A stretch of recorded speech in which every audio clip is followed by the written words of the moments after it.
this is an iHeart podcast. Guaranteed human.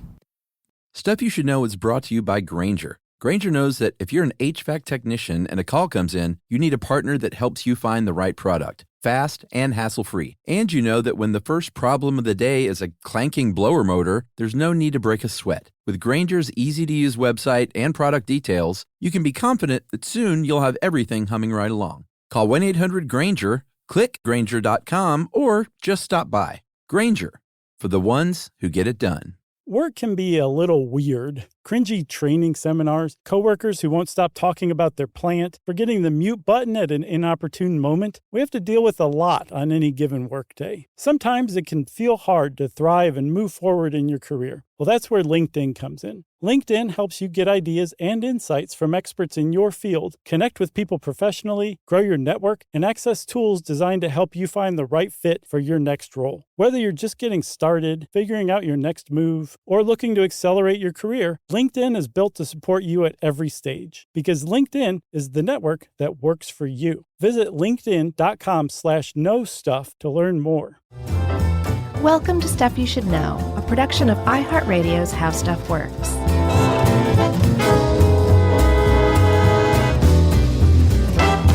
Hey, and welcome to the podcast. I'm Josh Clark. There's Charles W. Chuck Bryant.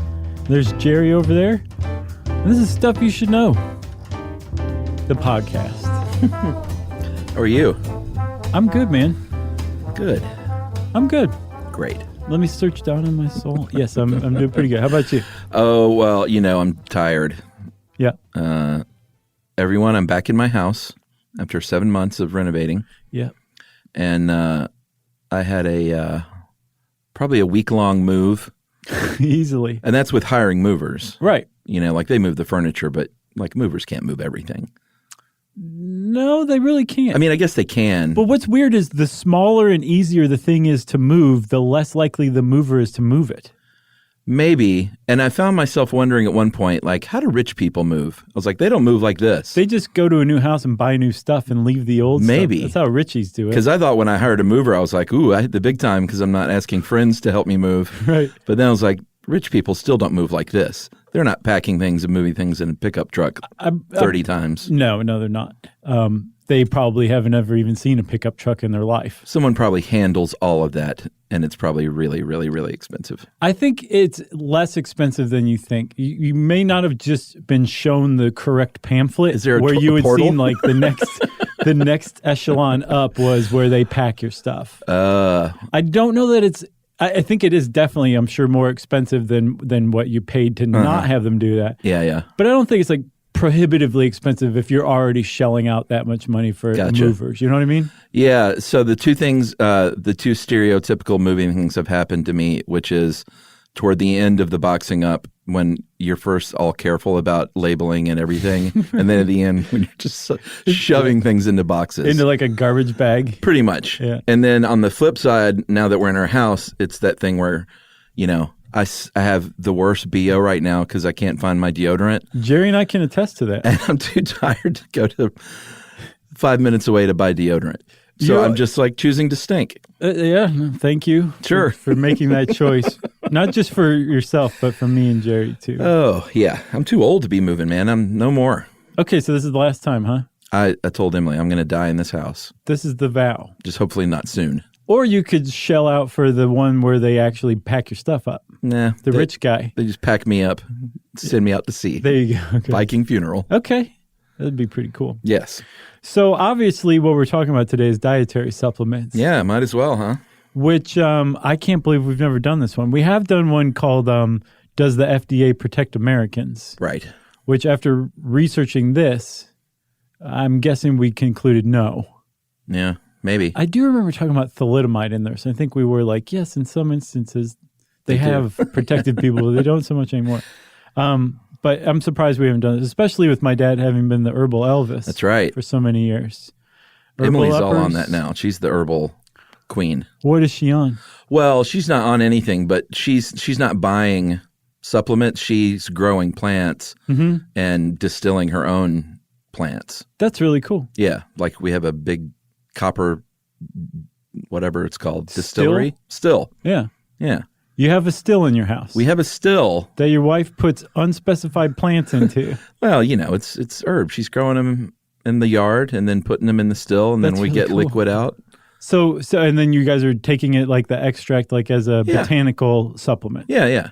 That is fantastic. Yeah, it's cool. That is great. So, what kind of like if she's going to the trouble of like making sure the dirt that is growing in is like amazing and all that? Yeah. Okay.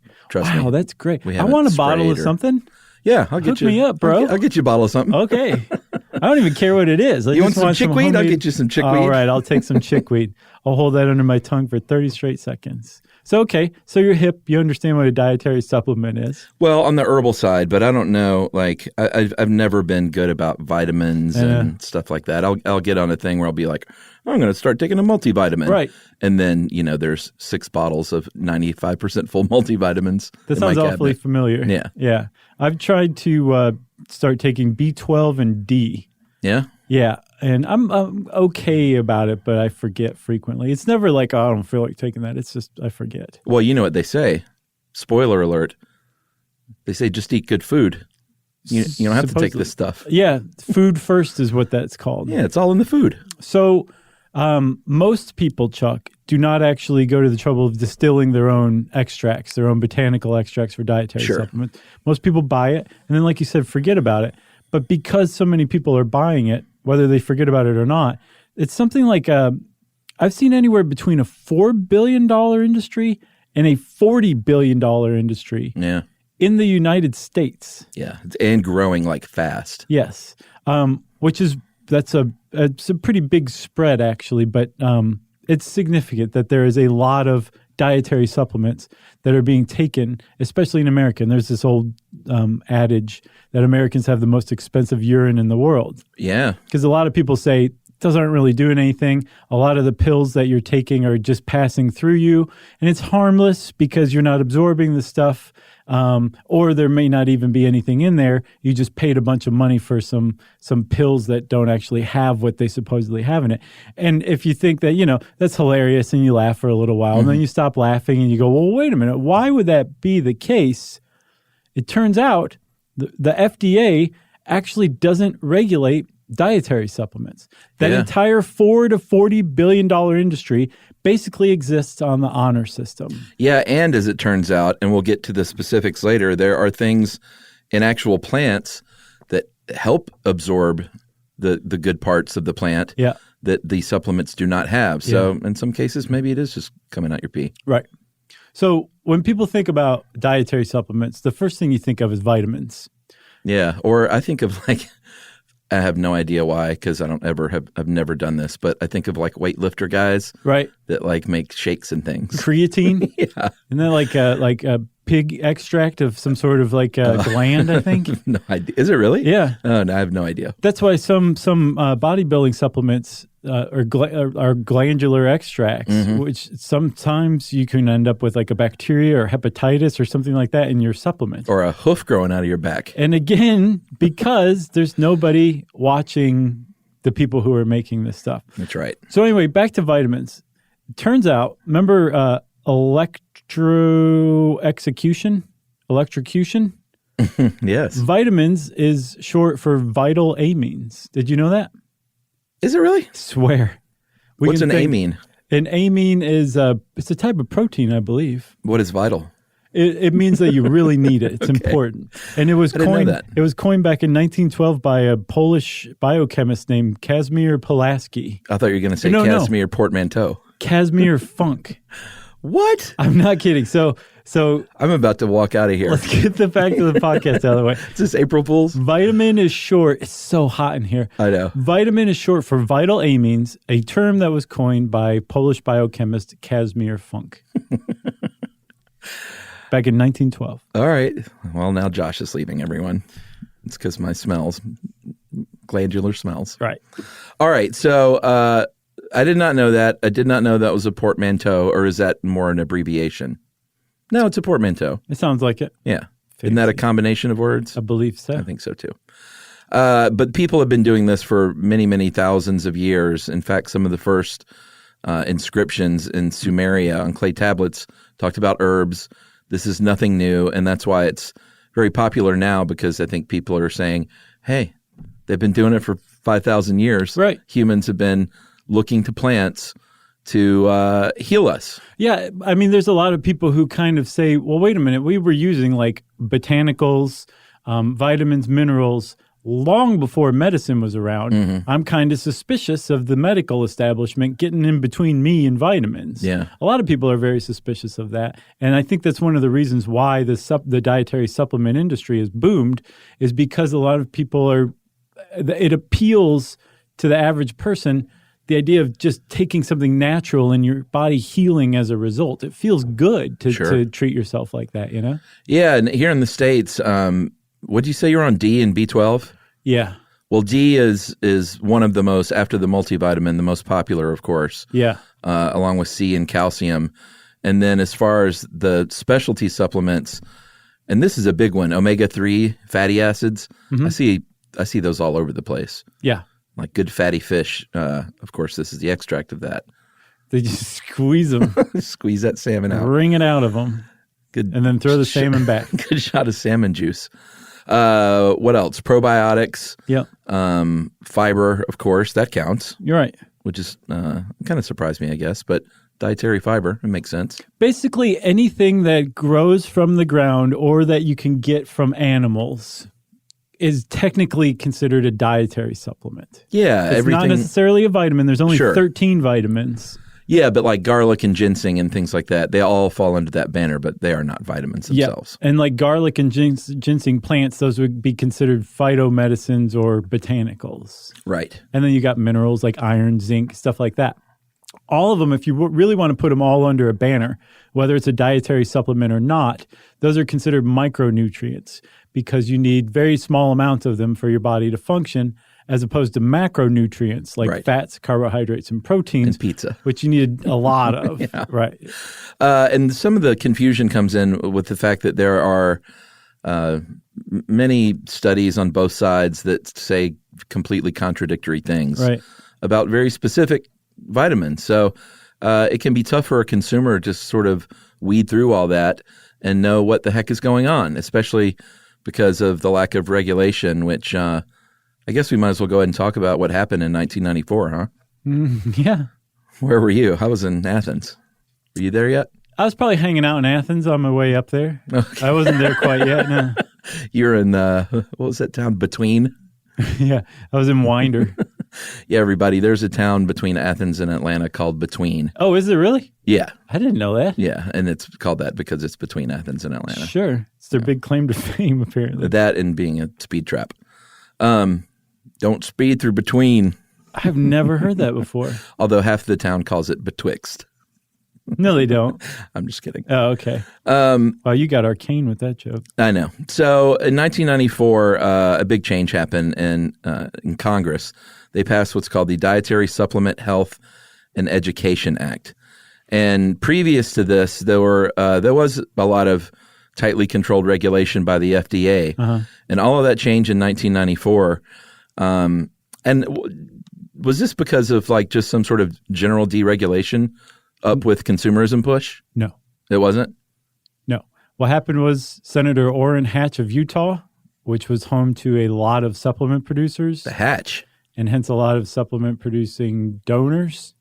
Orrin Hatch saw this thing through, said, no, we need to open up the supplement regulation or supplement industry. And the best way to do that is to remove regulations on it. So it was a big deregulation push. But specifically to the supplement industry because of one senator. Oh, no. I get that. Okay. But I just meant sort of that typical, hey, let's just let people run wild and make money.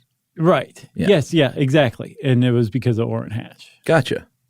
And technically Tom Harkin did too. He's from Iowa, and one of his biggest donors was Herbalife. Oh, and so the two of them kind of joined together and got this historically bad bill pushed through. But remember, this is the Congress. Sorry, everybody. I realize this is like nanny state trigger for some people. But this is the same Congress, or virtually the same Congress, that prohibited the CDC from studying gun violence. Right. Like this is the kind of mentality that was going on at the time. So what happened during that the passing of that act is they kind of set up some agreements, which was looser regulation for sure. Yeah. But if you make some of these supplements, you cannot make claims like, hey, this will help cure a disease. You can't make like medical claims like that. Mm-hmm. You also have to be very specific with your labeling. It had to be labeled a dietary supplement. And you can make a claim that, hey, it could have the positive effect on your body, but you can't say it like cures anything. And then you also had to tag it with, this statement has not been evaluated by the FDA. This product is not intended to diagnose, treat, cure, or prevent any disease. Right. So that was the big trade-off. Yeah. Was that they were, but it almost sounds like they're saying, well, okay, they can't claim to be drugs. Right. But there's also some semantic trickery there, because if they're not claiming to be drugs, the FDA can't regulate them like drugs, right? So basically, Exactly. Congress, it is what Congress says it is. It's not a drug, so it's not a drug, Right. as far as the United States goes. So in doing this, they basically said, FDA, you can't regulate this stuff anymore. Yeah.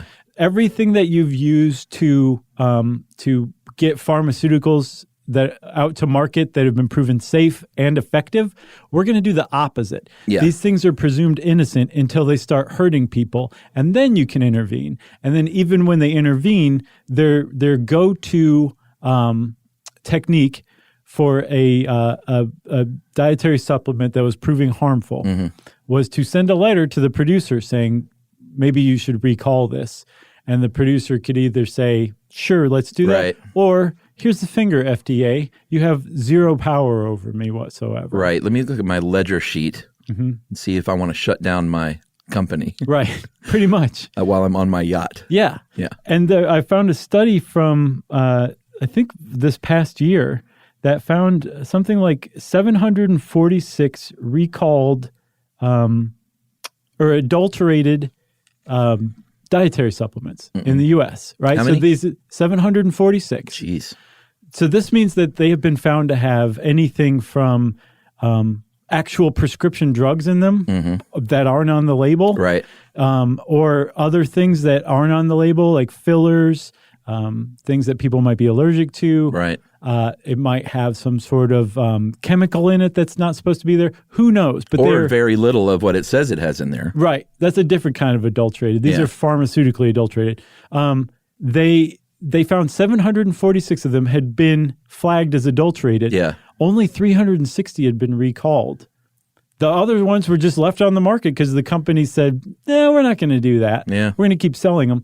And then this Journal of the American Medical Association study found even further that I think of the 360, something like 10 or 11% were still on the market even after being recalled. Wow. So that's kind of the state of affairs with dietary supplements, which everybody takes. Should we take a break? I think we should. I think we've just lost about a third of our listeners, the conservative ones. All right. Well, I'll go find my deodorant, and I'll be back right after this.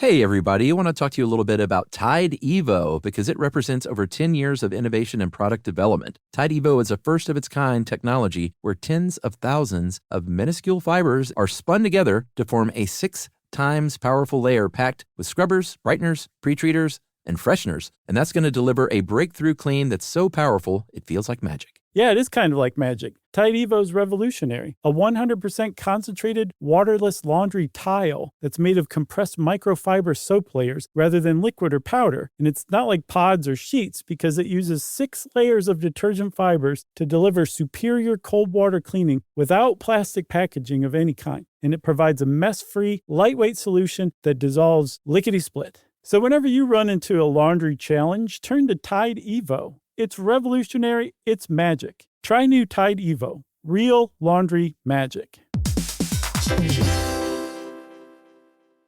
Everyone knows winter is the real mess maker. You don't need WeatherTech floor liners for summer unless you hit the beach and half the beach ends up back in your car or the campsite dirt ends up in your trunk. Then you'd want a cargo liner or a road trip go sideways. Lemonade spills, ketchup goes rogue, ice cream drips. Yeah, you'd be pretty happy about those WeatherTech seat protectors. So just to be clear, as the mud you're inevitably going to step in this summer, you don't need WeatherTech unless you plan on doing summer. Visit WeatherTech.com today.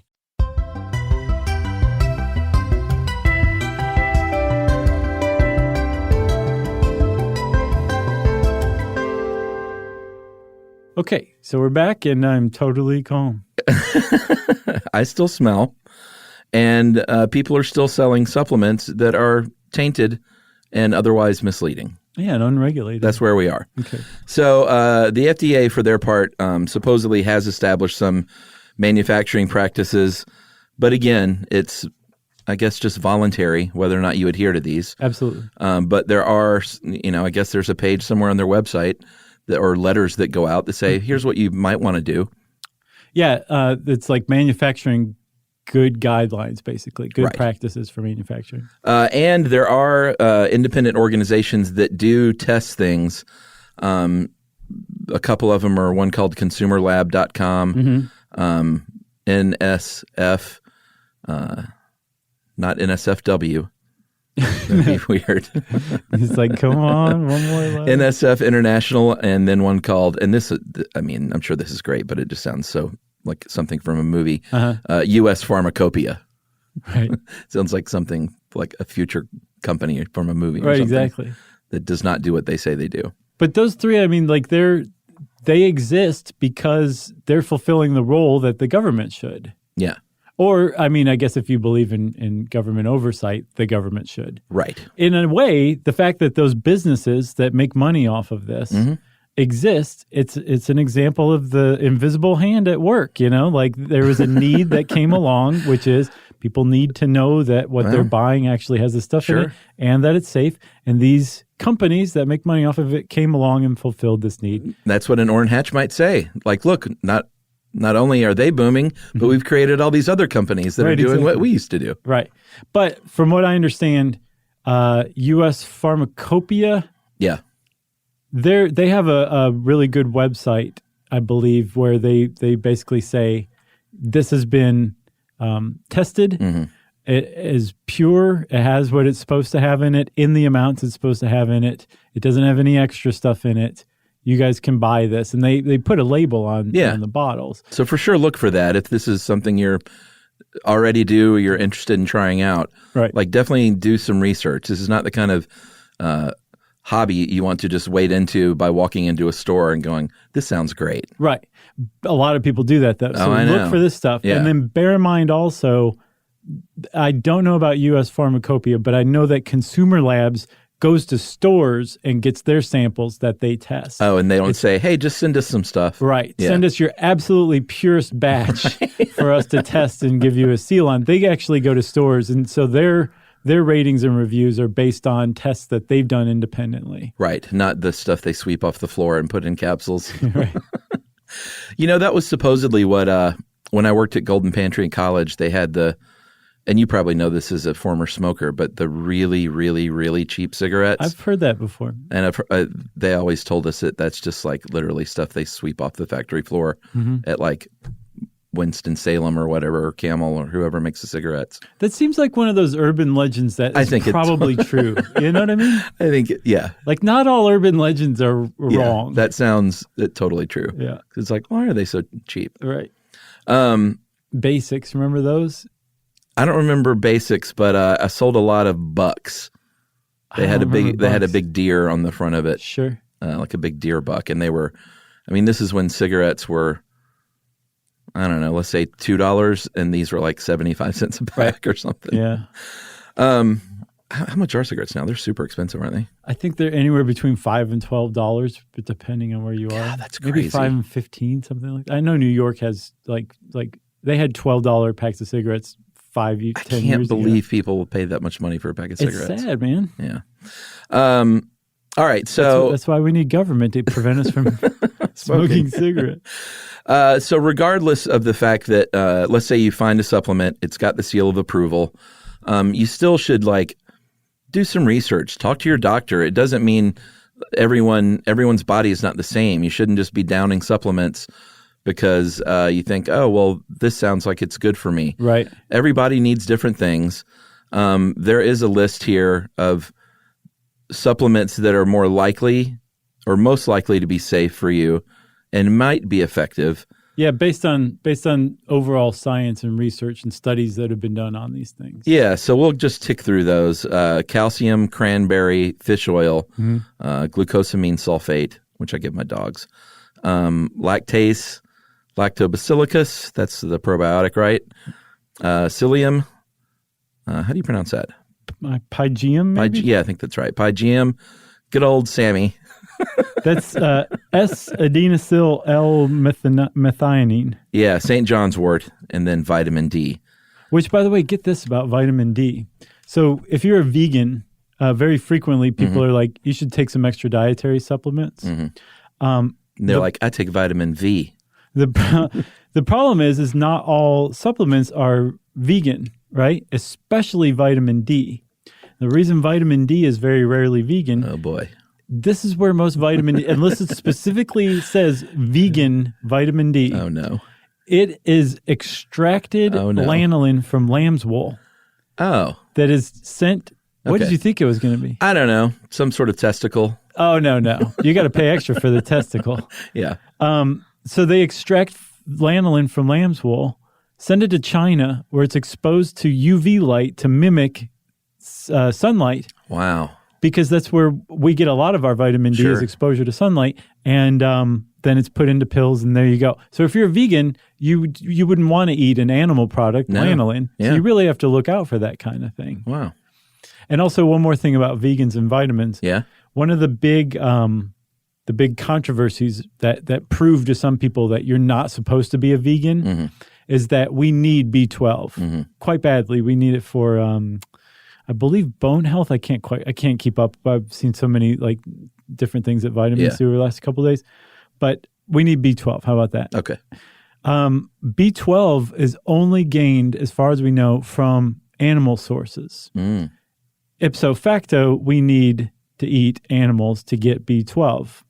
And the way animals get B12 is the gut bacteria in their guts produce B12, and then we eat the animals that have the B12 built up in their tissues, right? So that's how people who eat meat don't have B12 deficiencies.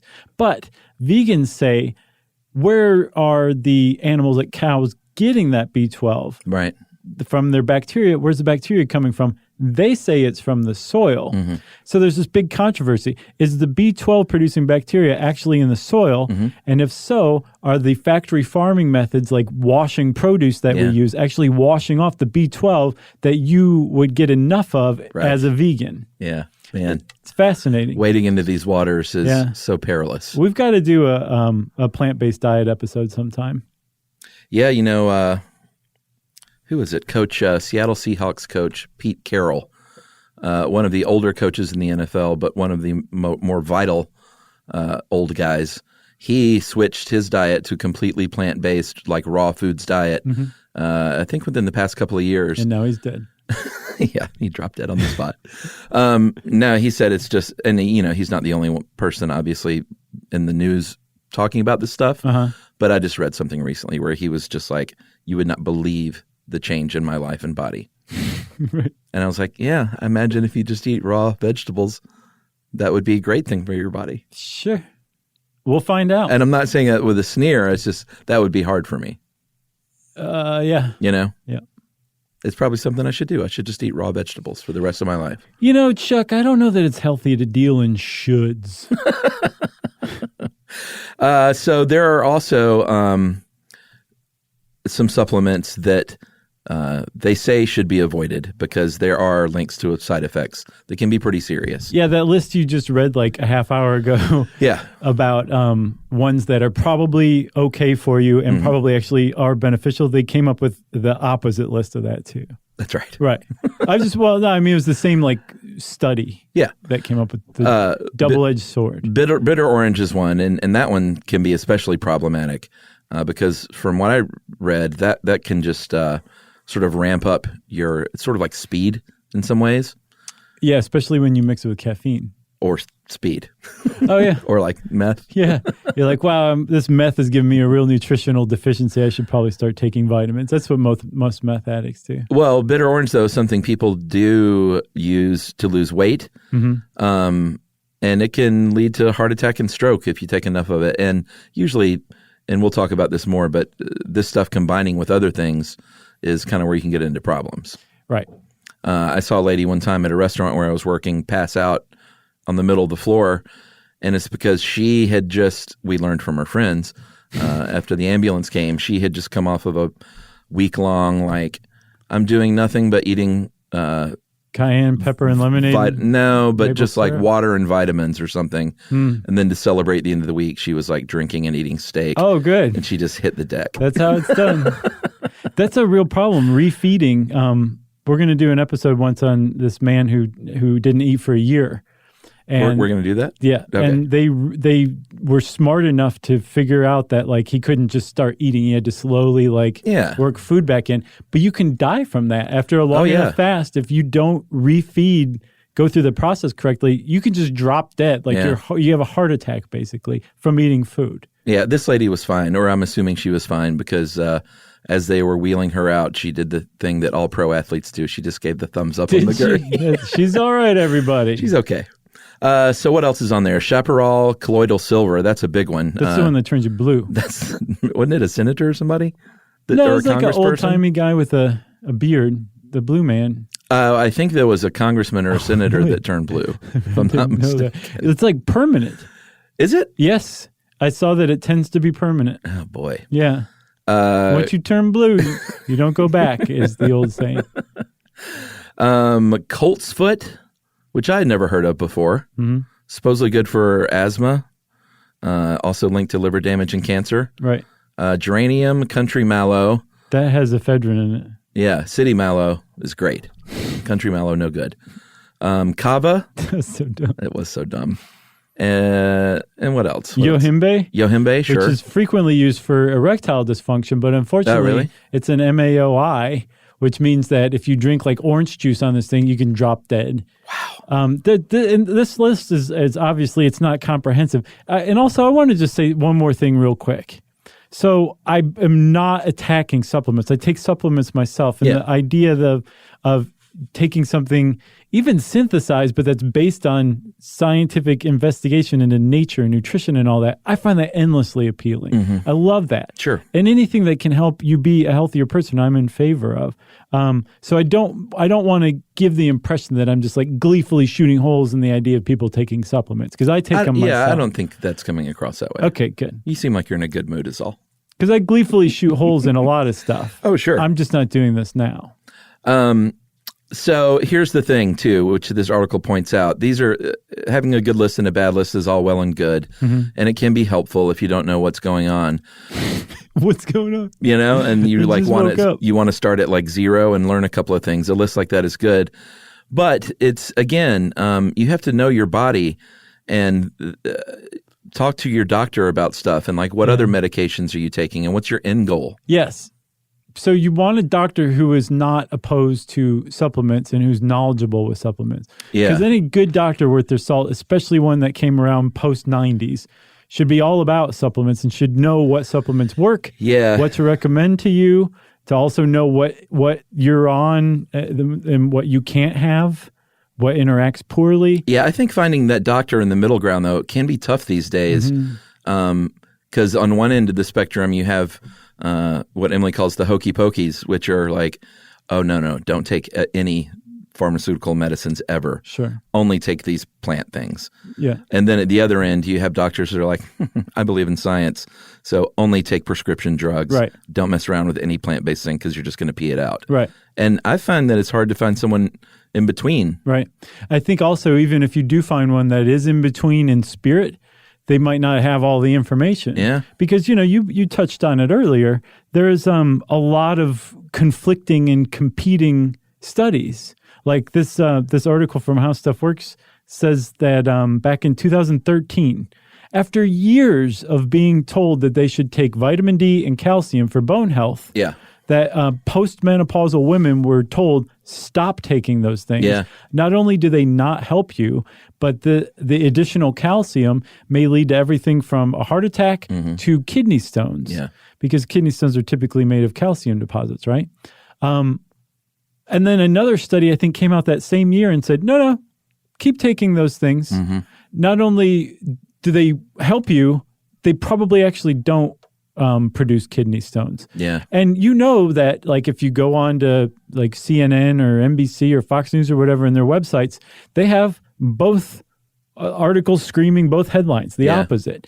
Nobody ever goes and follows up, right? And everybody just kind of shouts whatever the new study's finding. So it's really confusing, even if you're trying to pay attention to this. Yeah. And if you dig into trustworthy sites, like say an FDA site or the National Institutes of Health site or something like that, there's plenty of links, but they say a very minimal amount because there's so little substantial science that conclusively says this actually helps or this doesn't help. And that's the thing too. There's nothing, or there's very few things that say this does not help. You are totally wasting your money. Yeah, totally. So they can't really say one way or the other. It's all just really middle ground right now. Yeah. So we actually need science more than ever to really study this stuff.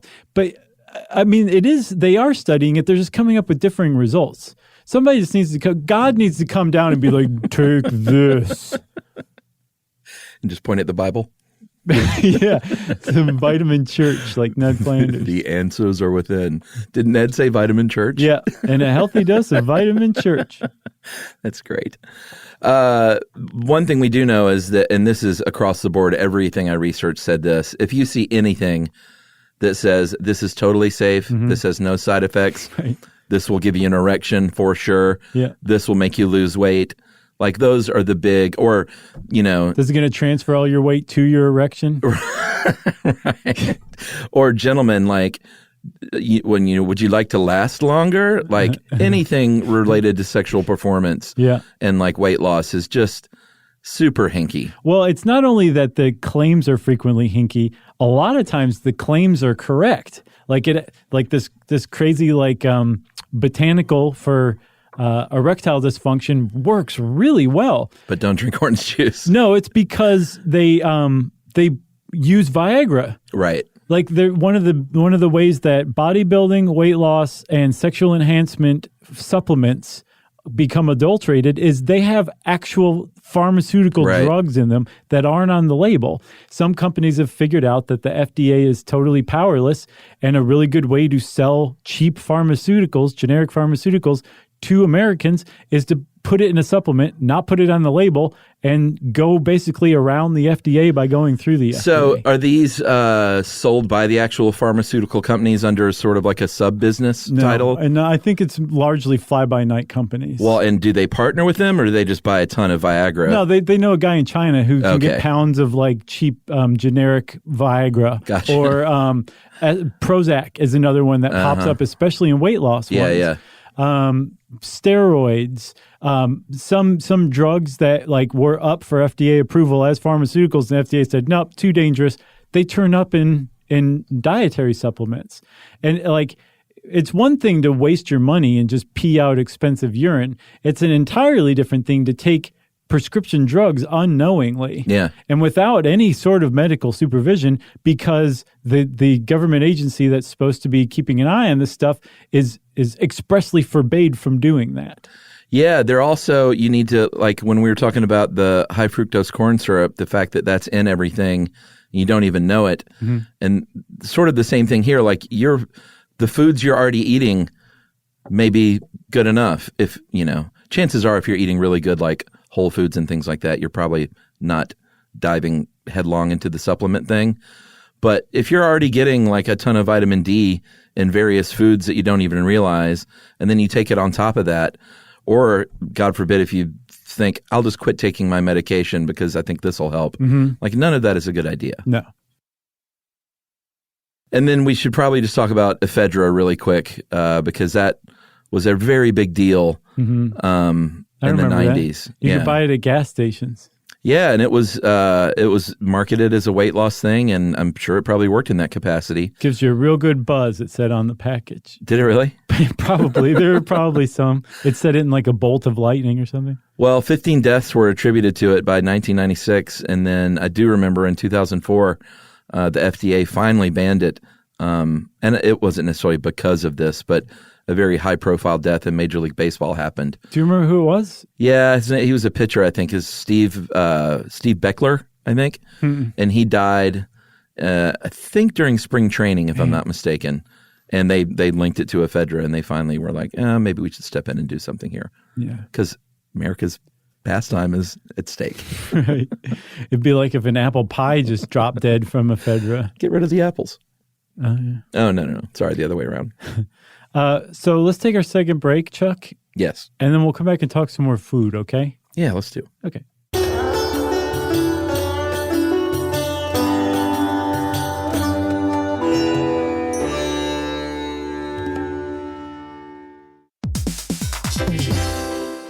Hey, everybody. I want to talk to you a little bit about Tide Evo because it represents over 10 years of innovation and product development. Tide Evo is a first-of-its-kind technology where tens of thousands of minuscule fibers are spun together to form a 6 times powerful layer packed with scrubbers, brighteners, pre-treaters, and fresheners. And that's going to deliver a breakthrough clean that's so powerful, it feels like magic. Yeah, it is kind of like magic. Tide Evo is revolutionary. A 100% concentrated, waterless laundry tile that's made of compressed microfiber soap layers rather than liquid or powder. And it's not like pods or sheets because it uses 6 layers of detergent fibers to deliver superior cold water cleaning without plastic packaging of any kind. And it provides a mess-free, lightweight solution that dissolves lickety-split. So whenever you run into a laundry challenge, turn to Tide Evo. It's revolutionary. It's magic. Try new Tide Evo. Real laundry magic.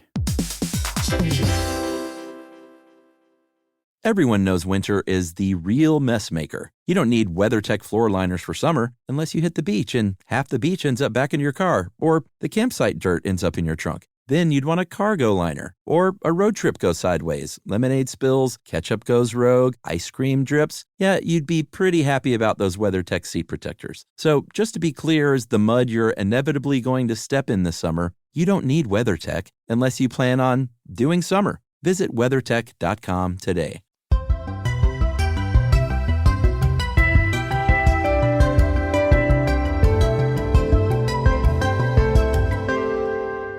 Hey, Chuck. Hi. So we're back. Yes. Before we talk about food, let's go further back. Okay. Hundreds of millions of years ago. Oh, goodness. Okay. Yeah, it's a big surprise. Uh-huh. So we're not even the Wayback Machine. We can just teleport. Yes. Mentally. We become interdimensional beings. Yes. So we have figured out that vitamins were around in like the early Earth. I don't know if we said originally, I think we said your body needs these things, they're micronutrients, but your body needs them for all sorts of things. They help in like all manner of chemical processes, from like helping your cells divide to your bones to grow, like really important stuff. Yeah. Which is why we need them. And your body makes some vitamins, but we have to get them from outside sources a lot. Yeah. These 13 vitamins are essential to humans, and what we need, other animals don't necessarily need. Like dogs don't need vitamin C because their bodies produce enough. Right. Our bodies don't produce enough, so we need vitamin C from other sources. But what they figured out is that in the ancient Earth, bacteria and other life made vitamins on their own. Yeah. And then over time, as we evolved into higher and higher forms, we apparently lost a lot of that ability. Not all of it, because we can still make some, but to the point where we need to get it from other sources. So more sophisticated animals started eating more primitive animals to get that source of vitamin, right? Yeah. And that's where the whole process began, where we started to co-evolve with other life on Earth, and our bodies realized, well, we can get this vitamin from this plant, right, or we can get this vitamin from this animal, and that's how this kind of food web developed, was basically for a reliance on vitamins and other things like fats and proteins and other nutrients. Sure. But this nutrient exchange, that is when one life started to eat other life. And that's kind of where vitamins came from. And it wasn't until the beginning of the 20th century that we figured out how to synthesize vitamins. Yeah, that was a game changer. Sure. In like the 20s and 30s. Mm-hmm. And that thing you sent about cereal was just mind-blowing. Yes, yes. So if you keep going, the fact that we synthesized vitamins allowed the processed food industry to boom. Yeah, because it's like, here, now we can put things back into food that we synthesized. And in the case of cereal, like what I was saying, there are some vitamins that are sprayed on to the end product. Yeah, so if you see something that says fortified or enriched. Sure, that's what that means. That means that they dumped some vitamins into the dough or sprayed it on the outside of your cornflakes or something. Can you imagine that? Just spraying cereal with like... Give me a can of vitamin D. Right. And just spray it on. Well, the hypothesis is that without enriched foods, we would all be dead from like rickets and other sorts of horrible malnourishment disease, blind from lack of vitamin A. All the things that can happen to you if you don't get enough vitamins would happen to the average American because of what we eat. Well, because of processed foods. Right. Yeah. But the reason it doesn't is because they put vitamins back in. Right. Some people say, you might not even need supplements. Forget eating whole food, but they put so many vitamins in processed food that you could conceivably live okay, except for the added sugar and the added salt. You could live vitamin-wise fine. Well, sure. That's a sugar and the salt thing's a big caveat, though. It is a big caveat because that leads to other problems like cardiac But I see what you're saying, though. Like you could maybe get all the vitamins you need from processed foods. Right. But that's not what we're recommending because we're not doctors. No. But doctors say, are we to food now? Yeah. Like food? Sure. Also, one more thing. I want to shout out Carl Zimmer, who wrote Vitamins Old Edge in, I think, the New York Times. Yeah? Yeah, he did a great job about the history of vitamins. Is that a friend of yours? No, he's like a great science writer. I gotcha. Remember our blood type episode? Sure. That was live in Atlanta, right? Yes. It was based a lot on his article on blood types. Didn't we do a blood type test on stage? Yeah. I turned out to be A positive, right, Jerry? Aren't you A positive? That's right. Me and Jerry have the same blood type, so if one of us gets a leg amputated, the other one has to cough up some blood. I know, and I'll be right there to manage the whole process. Okay, good. But you two would just be arguing the whole time that someone would bleed out before you settled on an arrangement. We'd be saying the same thing, though, but it just sound like an argument. And I would just, as you both drifted off into the great beyond, I'd say, that's so you guys. All right, that would not be good, though, because then I would have no career. And I'd miss my friends. There you go. Secondly. Yeah. So eating foods that that Mother Earth gives us that contain these things is clearly the best thing to do. Allegedly. Some studies have shown that we absorb synthetic vitamins better than the stuff in food, depending. Really? Saw that. But again, science is all over the place. Well, yeah. Well, since you brought that up, and like I mentioned earlier in the episode, there are a lot of studies that say that you actually don't absorb those as well. I guess there are counter studies, though. From vitamins? Yeah. Yeah. That I'm sure they're probably, where does the funding come from? I don't know. For the counter studies. I don't know. That's a really good question. But phytochemicals, they are plant chemicals that have properties that can help protect you from disease.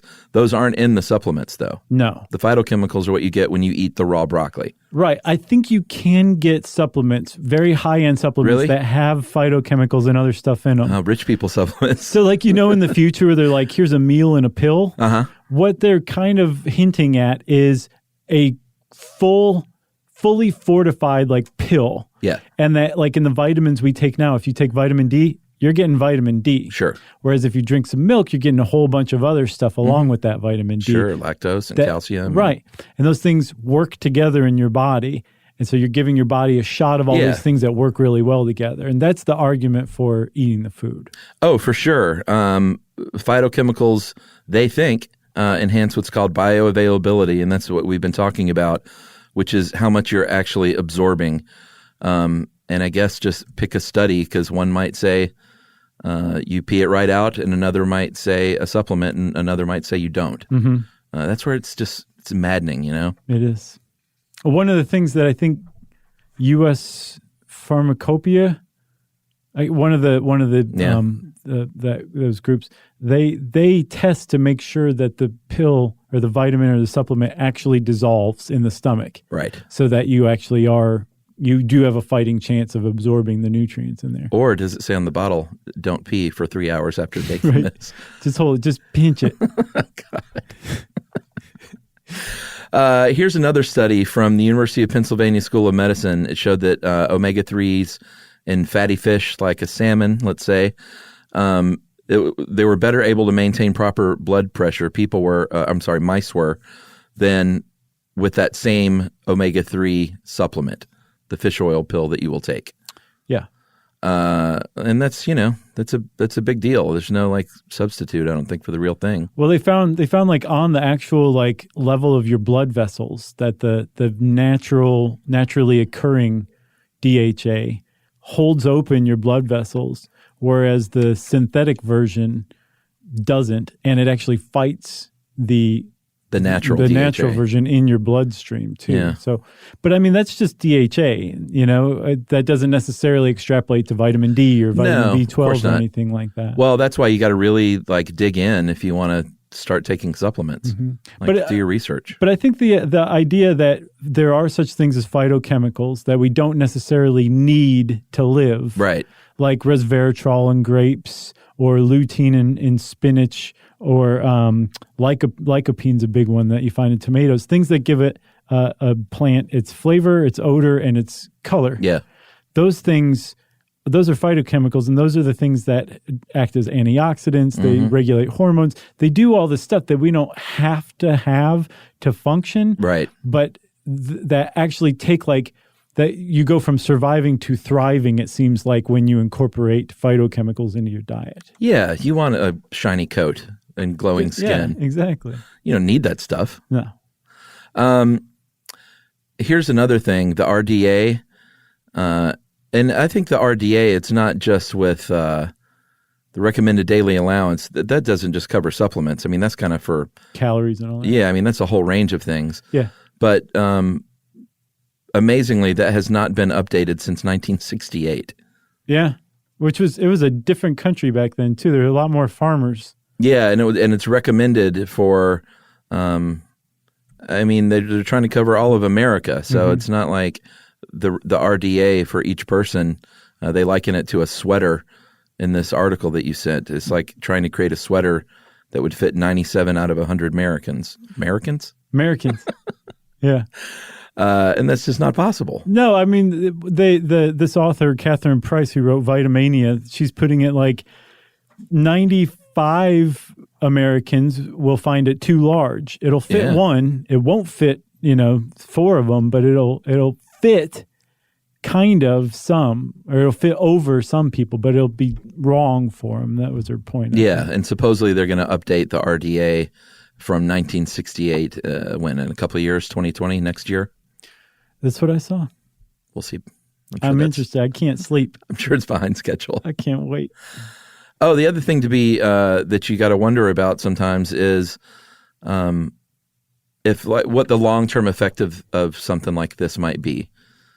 It's like taking vitamin D for a year or something is different than taking vitamin D for 25, 30, 40 years throughout your life. Yeah, so like there's something called hypervitaminosis, I believe, which is basically ODing on vitamins. Yeah. And some vitamins it's really hard to do, others it's a little easier. But this author, Catherine Price, is kind of putting out this hypothesis that we may be existing in some kind of subtoxic state where it's not acutely toxic. We're not fainting and vomiting and like our liver isn't shutting down. Right. But we're suffering from diseases we might not otherwise suffer from that we haven't linked to the fact that we're taking too many vitamins. Yeah, that's just like this low level sort of poisoning or something. Yeah, that's interesting. That's enough. Like you could survive, but you might die of something you wouldn't have died from if you hadn't taken vitamin A that you didn't need for 30 years.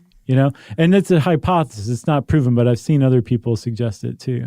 Yeah, and poison control too. That's a big one. It's a huge one. Every 24 minutes, poison control centers in the U.S. get a call about a supplement reaction.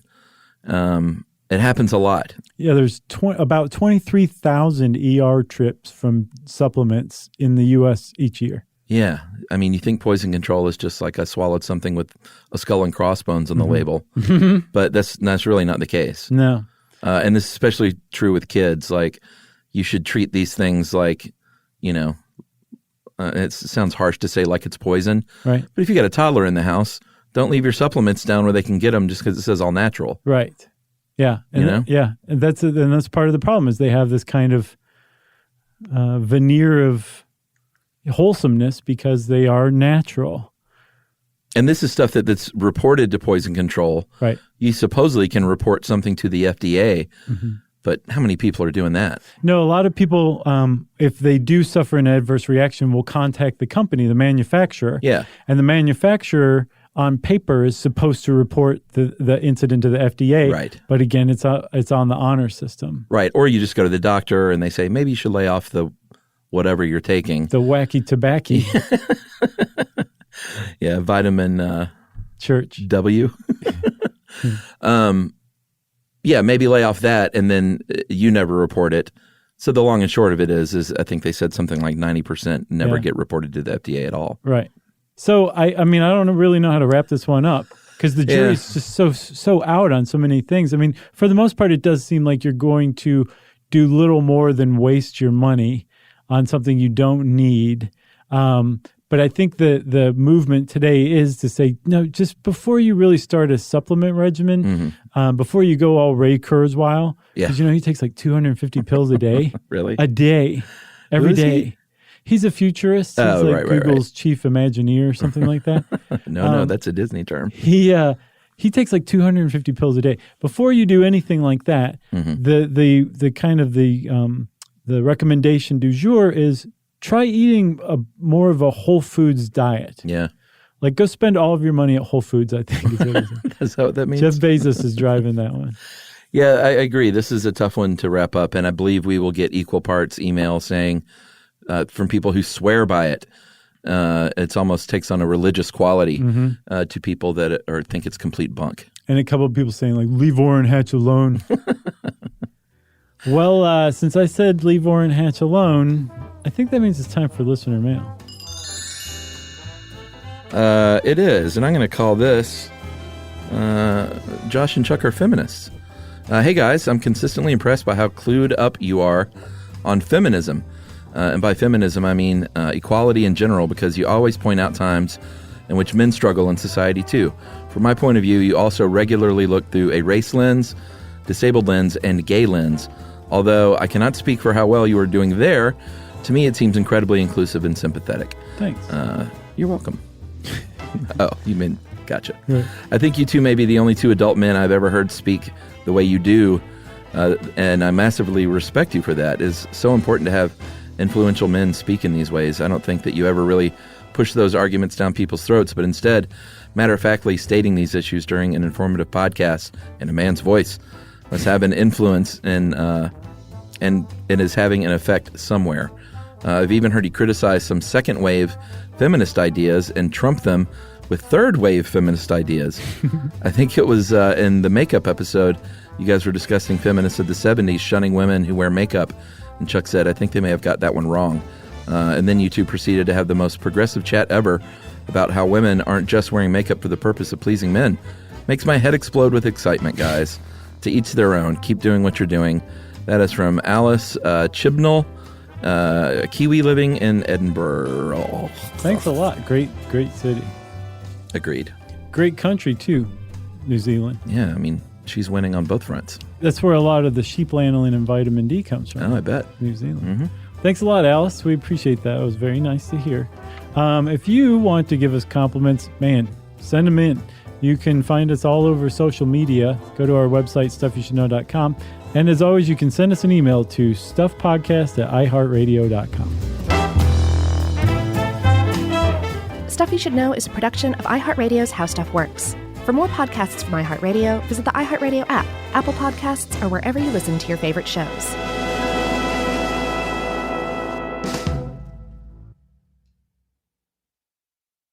Mom, can I have Lingo Kids. Dad, Lingo Kids, please. When did we become the Lingo Kids house? No idea. Last week it was dinosaurs. This week it's... Lingo Kids. Why Lingo Kids? Because it's the best thing ever. We can play games with astronauts, wild animals, and superheroes. With more than 4,000 interactive games, songs, and shows, Lingo Kids is the #1 entertainment platform for young kids. So, no dinosaurs? And dinosaurs. Lingo Kids. Everything kids love. Download it for free.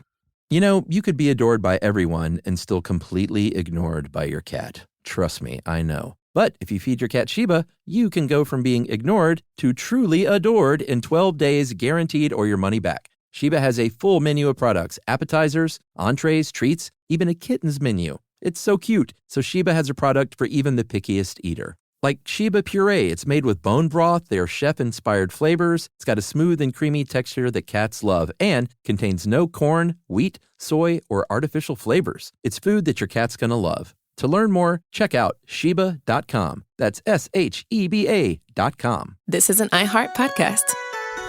Guaranteed human.